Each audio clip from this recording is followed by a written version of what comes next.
We're just outside here in Nasrec, and as you can see right in my background, you have the demonstrators really showing their unwavering support for the cause of Palestinians. I mean, really just to give you a sense of what's happening, you can see the placards.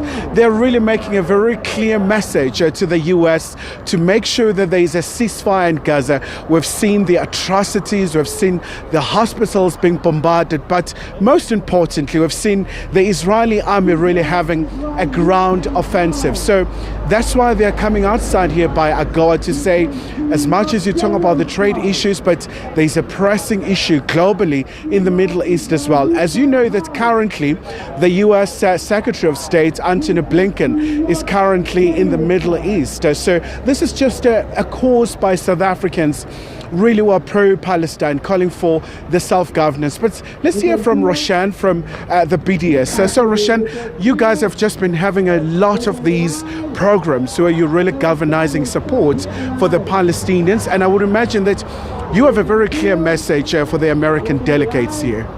Absolutely. I mean, we're not going to stop protesting, and more South Africans are joining us.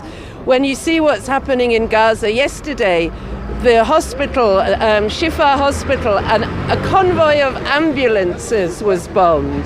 The same day, the US government approved additional military funding, 13.8 billion military aid to Israel. That's on top of their regular 3.8 million or more that they give a year for military assistance. We saw plane loads of weapons, munitions arriving in Israel following the 7th of October. And then we see the scenes of people, civilians, children, being bombed. There's nowhere safe in Gaza, the most densely populated place in the world, where people are trapped. There's no water, no fuel for the hospitals, no food, or very little aid getting in at all.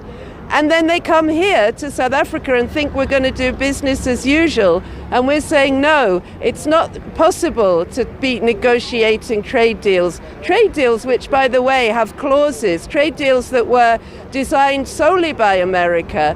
This AGOA Act has a clause in it which stipulates that countries who they decide should be part of it should not do anything that is opposed to America's national security interests, whatever they determine that to be.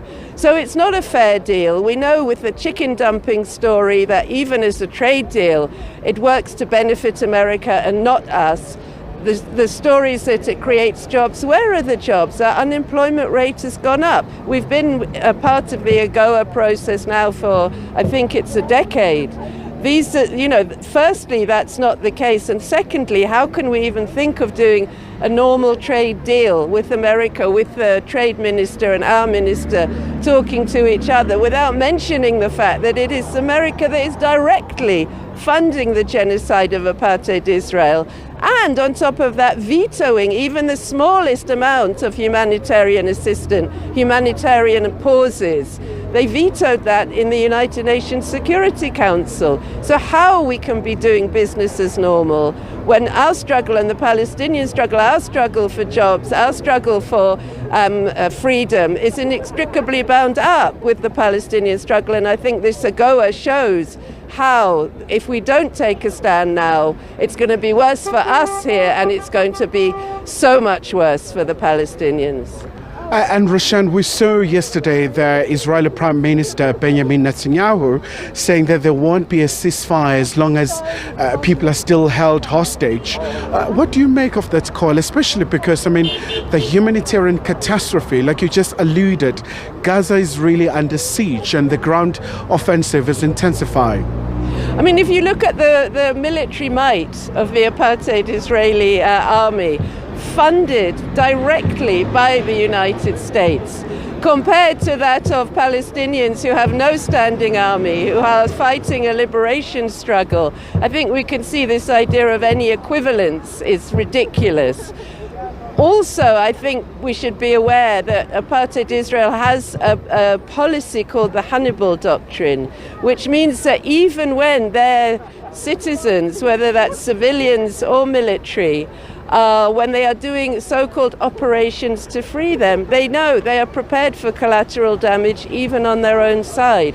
And I think that's pretty clear in the way they're bombing the Gaza Strip at the moment, bombing thousands of Palestinian civilians when those hostages themselves are there in the Gaza Strip, and when families of the hostages actually have been complaining and been protesting within apartheid Israel to say, but what about our hostages? What are you doing? Are you not threatening their lives? Before I let you go, Roshan, South Africa has been calling for the cessation of hostilities, but also raising concerns about the current situation in Gaza, calling for the International Criminal Court prosecutor to come in, citing a very clear-cut example like we saw in Ukraine, how the ICC came in. Do you think it's a high time this International Court also gets involved? Absolutely. I mean, we know the hypocrisy surrounding the ICC, and we know there were calls on South Africa to pull out, given that it appears to be used only when it suits Western powers. But as we're still in it, we have to do everything we can to make sure that the ICC acts now, that the prosecutor can unilaterally make decisions, make that decision, declare that it's war crimes, that it's genocide, and therefore that the people perpetrating it, which should include Biden, which should include the American government that's funding and supporting and enabling the genocide, definitely, they must be prosecuted. We should be doing that, absolutely. All right. Roshan, thank you so much indeed for your time.